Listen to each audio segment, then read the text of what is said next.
ఏమిటమ్మా సత్య sudden brake తో car ఆపావు? Sudden గా ఐస్ పార్లర్ కనిపించింది డాడీ. కమాన్ పిన్ని. ఓలమ్మో ఐసా, ఎంత నైసు.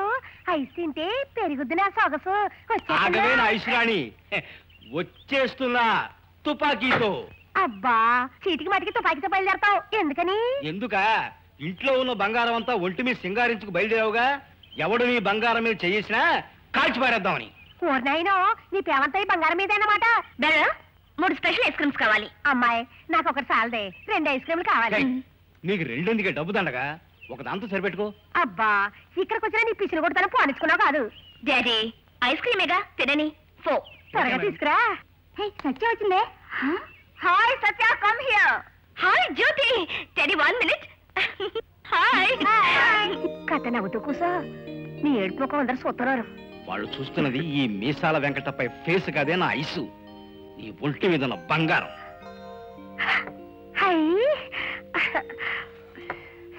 బేరర్, అమ్మాయి అక్కడ ఉంది, అది అక్కడ తీసుకెళ్ళు. Okay sir. నువ్వు నువ్వు మేడం, ఇందులో ఏగ పడింది, కళ్ళు కనబడలేదు. తప్పు చేసిన వాడిని చెంపదెబ్బ కొట్టి 100 ఇవ్వడం నాకు అలవాటు. ఇదిగో 100. ఇదిగో 200. అన్యాయం చేసిన వాళ్ళకి దేహశుద్ధి చేసి హాస్పిటల్ ఖర్చులకు 200 ఇవ్వటం నాకు అలవాటు. తీసుకో. దెబ్బకి 200. నేను కూడా వీళ్ళు దెబ్బ కొట్టించుకోనా? ఈ ఖర్చు కలిసి వస్తుంది. రెండో పెళ్ళని చేసుకోవడం నా బుద్ధి తక్కువ. ఇవన్నీ సెకండ్ హ్యాండ్ బుద్ధులే. ఆడు కొట్టింది మన అమ్మాయిని. కూతురు చేయాలి, లేకపోతే ఈ తుపాకీతో తూట్లు తూట్లు చేస్తాను. ఏమిటి, మీ అమ్మాయి చెయ్యి పట్టుకుంటేనే తూట్లు తూట్లు చేస్తావా? బుధం మీద ఇలా చేయి వేసి మరి ఇలా పట్టుకుంటే ఏం చేస్తావు? ఏం చేస్తానా? అమ్మాయి, ఇతను వదిలించుకుని పారిపో. ఇతన్ని కాల్చడానికి ఒక తుపాకీ చాలదు. పోలీస్ స్టేషన్ లో రిపోర్ట్ ఇచ్చి మొత్తం తుపాకులతో ఇతను ఎదిరించాలి. రా. అయ్యా, తమ ఇంటి పేరు శవాలవారు కదా. పూర్వాశ్రమంలో తమరు శవాలను మోస్తే ఆ పేరు వచ్చిందా, శవాల మీద పైసలు ఏరితే ఆ పేరు వచ్చిందా? నీలాంటి సందేహపు వ్యర్థాలని శవాలుగా మారిస్తే వచ్చిందిరా. హాయ్ పార్ట్నర్, మన నందవరం నుంచి పారిజాతాలు తీసుకెళ్ళడానికి పక్క రాష్ట్రాల నుంచి గంధర్వులు వచ్చారు. Welcome gentlemen, welcome. కావాల్సిన వెరైటీస్ ఉన్నాయి, మీకేం కావాలంటే సెలెక్ట్ చేసుకోవచ్చు. We want 10 lakhs heroin. 10 లక్షల heroin. Yes. Show me the sample.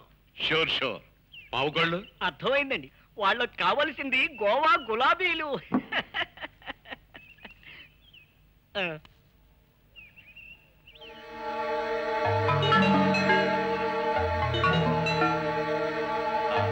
మీకు 30 लाख रुपए का 24 कैरेट सोना బంగారం, 24 कैरेटల బంగారం 30 లక్షల రూపాయలకి కావాలి. Sure sure.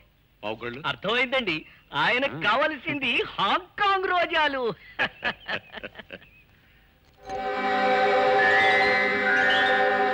బహుత్ అచ్చా quality high. Really fine quality. మా నందనవనంలో ఎప్పుడు ఫైన్ క్వాలిటీ ఉంటుందండి మఫ్లర్ గారు. ఇన్ని లక్షల రూపాయల సరుకు మీరు మా ఊరికి భద్రంగా ఎలా పంపిస్తారు?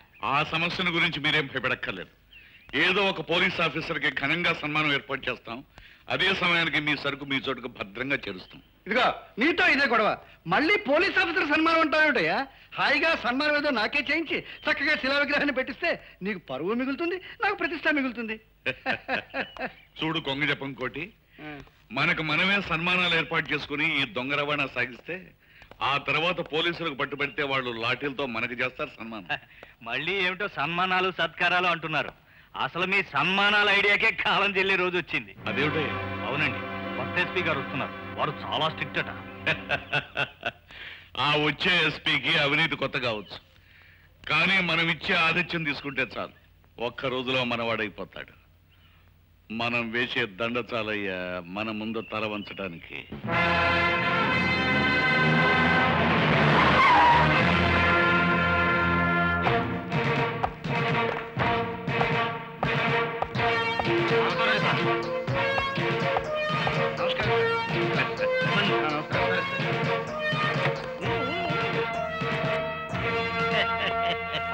కొత్త ఎస్పీ గారికి స్వాగతం పలకడానికి పుర ప్రముఖులు విచ్చేశారు.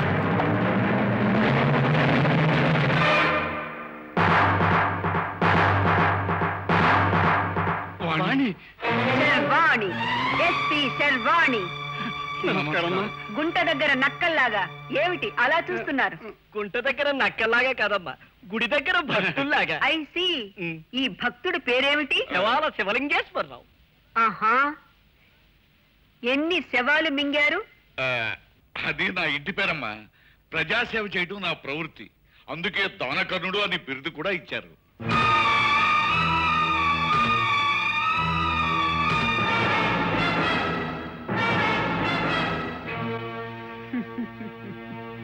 ఎందరో అమాయకుల జీవితాల్ని బుగ్గిపాలు చేసి ఎదిరించిన వాళ్లను శవాలుగా మార్చిన ఒకనాటి మర్డర్ల శివయ్య ఈనాడు ప్రజాసేవకుడు, దానకర్ణుడు, శవాల శివలింగేశ్వరరావు.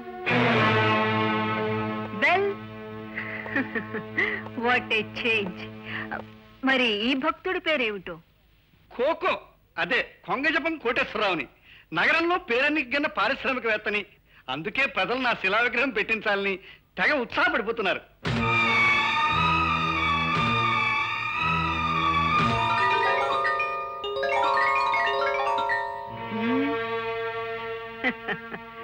పవిత్రమైన దేవాలయాల్లో విగ్రహాలు దొంగిలించిన ఒకప్పటి కోటయ్య ఇప్పుడు విగ్రహాలు పెట్టించుకునే స్థాయికి ఎదిగిన కోకో అయ్యాడన్నమాట. మీలాంటి ప్రముఖులుండటం ఈ నగరానికి చాలా గర్వకారణం. బైది బై, మీరిక్కడికి ఎందుకు వచ్చినట్టు? తమరిక్కడికి కొత్తగా వస్తున్నారని తెలిసింది, పరిచయం చేసుకుందామని. సాయశక్తిలో తమని గౌరవించుకుందామని, ఈ విధంగా సత్కరించుకుందామని. What is this? 100 రూపాయల నోట్లు. మొత్తం ఎన్ని? నోట్లుగా 1000, రొక్కంగా 1,00,000. 1,00,000 రూపాయలతో లక్ష్యాన్ని కొందామని వచ్చారా? అబ్బే, పోలీసులకు చందాలు ఇవ్వటం నాకు అలవాటమ్మా. రౌడీలకు మామూళ్ళు ఎలాంటివో నా దృష్టిలో పోలీసులకు చందాలు కూడా అలాంటివే మిస్టర్ శవాలు. వాణి, శర్వాణి, ఎస్పీ శర్వాణి. ఈ డబ్బుతో కొందరు అవినీతి పరుల్ని కొని ఉండవచ్చు. ఈ డబ్బుతో ఒక్కింత ధర్మాన్ని మీరు శవంగా మార్చి ఉండవచ్చు. కానీ ఈ డబ్బుతో శర్వాణి వృత్తిని కొనలేరు. ఈ డబ్బుతో ఈ గుండెల్లో ఉన్న నిజాయితీని కదల్చలేరు. వెళ్తాం, కానీ మనం కలుసుకునే రోజు ఒకటి తప్పకుండా వస్తుంది. మీ చేతులకి నేను సంకెళ్లు వేసే రోజు, మిమ్మల్ని నడి బజార్లో నేను ఈడ్చుకు వెళ్లే రోజు. Get lost.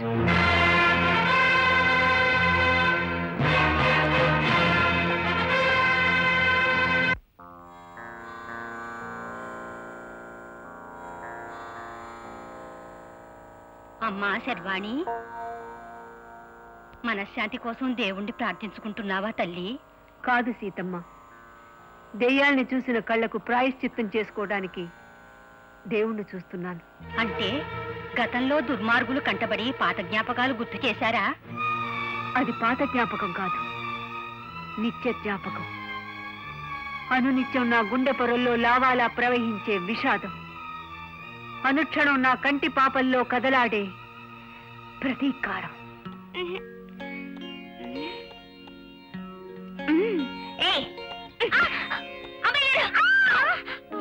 అమ్మాయి గొంతులో ఉంది.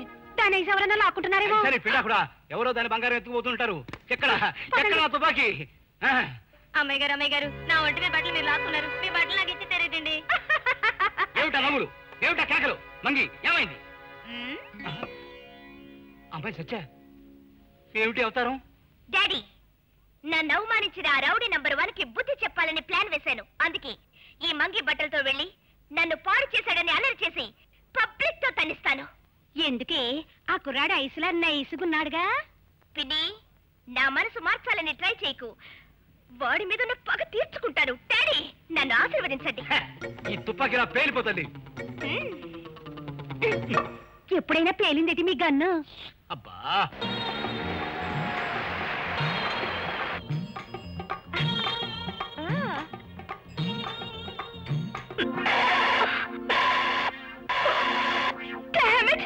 నేను రెచ్చిపోయినప్పుడు దీని బ్యాటరీ డౌన్ అవ్వాలా?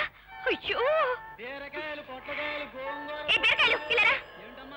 ఏ పడబుట్ట ఇలా రావయ్యా. పగలవాళ్ళు రండి రండి రండి. ఏమిటమ్మాయి, ఏమిటి కథ? కథ కాదు, కారు కొంచెం తొయ్యండి, నేను అర్జెంటుగా వెళ్ళాలి. కారు తొయ్యాలా? ఎవరిదమ్మాయి కారు? My own car. చూడ్డానికి బిచ్చగత్తిలా ఉన్నావు, నీ మొహానికి కారు ఒకట. ఏం కూసా? ఇదేదో కారు దొంగతనం చేసే బిచ్చగత్తిలా ఉంది. పట్టుకోండి, పోలీసులు ఏమండి, నేను బిచ్చగత్తని కాదు, దొంగని కాదు. నన్ను అవమానించిన ఒక రౌడీకి బుద్ధి చెప్పడానికి వేషం వేశాను.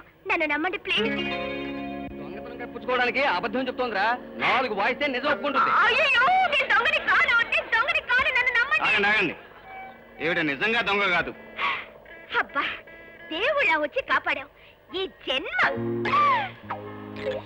ఏమిటి బామా, నాకు బుద్ధి చెప్పడానికి వేసావా ఈ వేషం? అబ్బే, ఉత్తునే వేశాను.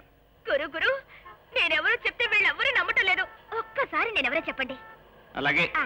చూడండి, ఈ భామ మీరనుకున్నట్లు దొంగ కాదు. విన్నారా? బాగా వినండి. బిచ్చగత్తె అంతకన్నా కాదు. జాగ్రత్తగా వినండి. చెప్పు గురు. ఇది మా ఇంట్లో పని మనిషి. అంతేకాదు, పాపం పిచ్చి మనిషి కూడా. నేను పిచ్చి మనిషినా? ఈ మధ్యనే కార్ యాక్సిడెంట్ లో పిచ్చెక్కితే పనిలోంచి తీసేశాం. అప్పటి నుంచి ఏ కారు కనిపించినా నా కారు, మై కారు అంటూ అల్లరి పెడుతుంటుంది. నేను పిచ్చిదానా? నేను కొయ్యేస్తా, చూసారా? పిచ్చి నేను చెప్పానా? పిచ్చి వాళ్ళని కొట్టకూడదు, పిచ్చి ఆసుపత్రిలో జాయిన్ చేయాలి. పదబుజ్జి, పిచ్చి మార్నింగులు చెప్పుకుంటూ పిచ్చి ఆసుపత్రి.